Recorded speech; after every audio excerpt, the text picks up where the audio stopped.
Hi there. So this is September 2024, and I'm doing this video just in service of giving something back to particularly business leaders who might be interested in this.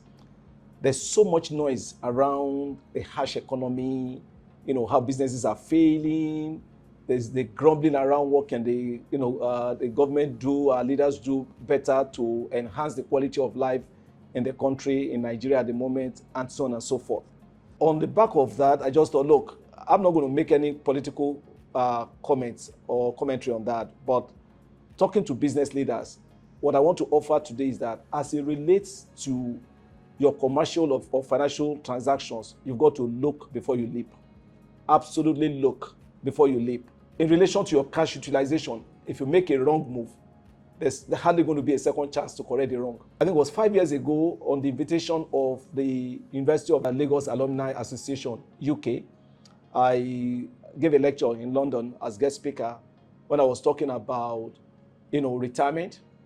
And I was saying to them at that point that the sort of financial packages that our parents got at the time they were retiring, multiply that by 100, by 1,000 now, would go nowhere in terms of being able to sustain a retiree for the long spell, with the result that people needed to plan their future way ahead of retirement.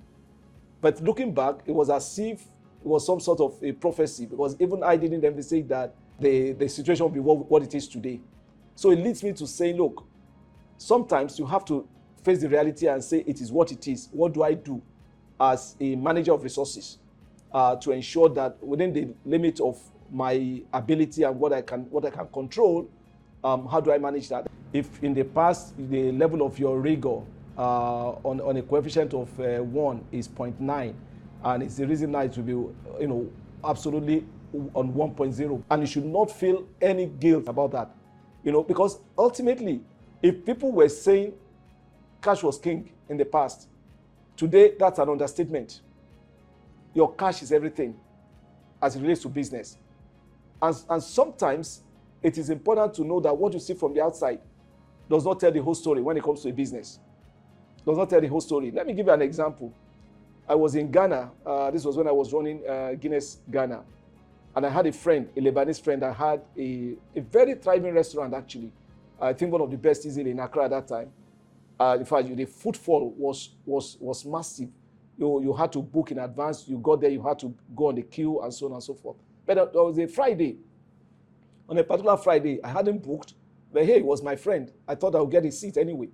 So I called, I told my wife, let's go have dinner there. We got there, we found that the restaurant was locked.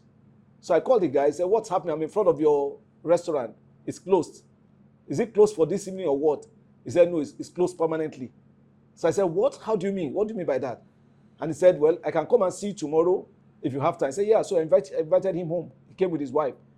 And he said to me, what you people didn't understand was that there was a lot of, sales. There was good footfall, like you said, revenue and all of that.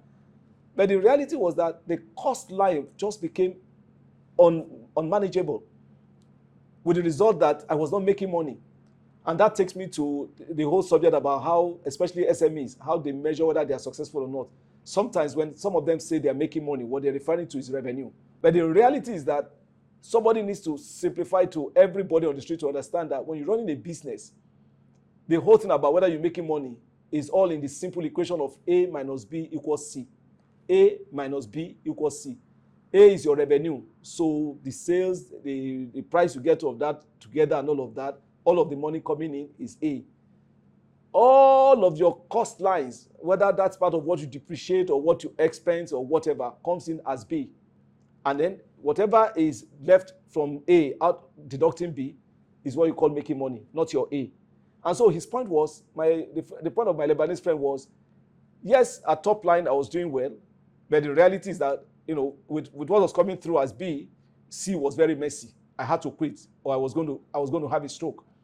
And so when we are talking about trying to, follow the Johnsons, or whether even wrong, competition against our neighbor, I want to be better than my neighbor and all of that, just make sure you're not making hasty conclusions. Just ensure that you're looking at all of the facts. You're ensuring that the decision is very thorough and very well grounded. And, because I say to people, when you say that you are competing against your neighbor, it's meaningless, because for me, the best form of competitiveness is the competition you have against yourself. Why? Because what you want to do ultimately is to be a better you. And in fact, the more you can achieve that position of being a better you, in fact, the best you that you can be, then the higher your chances of being better than your competitor. I follow football. I love Barcelona. They play a style they call tiki-taka. Fantastic team. But about a month ago, I was in their stadium in Barcelona watching them play against Monaco. And they were soundly beaten 3-0 on home soil by Monaco. And what was it? It wasn't that Monaco was trying to mirror the Barcelona style of play. It was really about leveraging their genius. And their genius on the day was some solidity around their defensive play and a flawless counter-attacking flair. And the combination of that sort of, made them outperform Barcelona with their tiki-taka. The point being that before you rush to say, I want to do what my competitor is doing, or what my neighbor is doing, or what my friend is doing, check to understand the genius in you. Everybody has a genius in them. And leverage your genius, because ultimately, if you leverage your genius, you are fantastic at what you do, then you put yourself, like I said before, in the best form of competitiveness. Again, times may be hard, and indeed a lot of people are complaining, but the truth of the matter is that the more you take your time and look as you part with your cash for business, the better your chances of thriving in this type of economy. I wish you all the best. Thank you.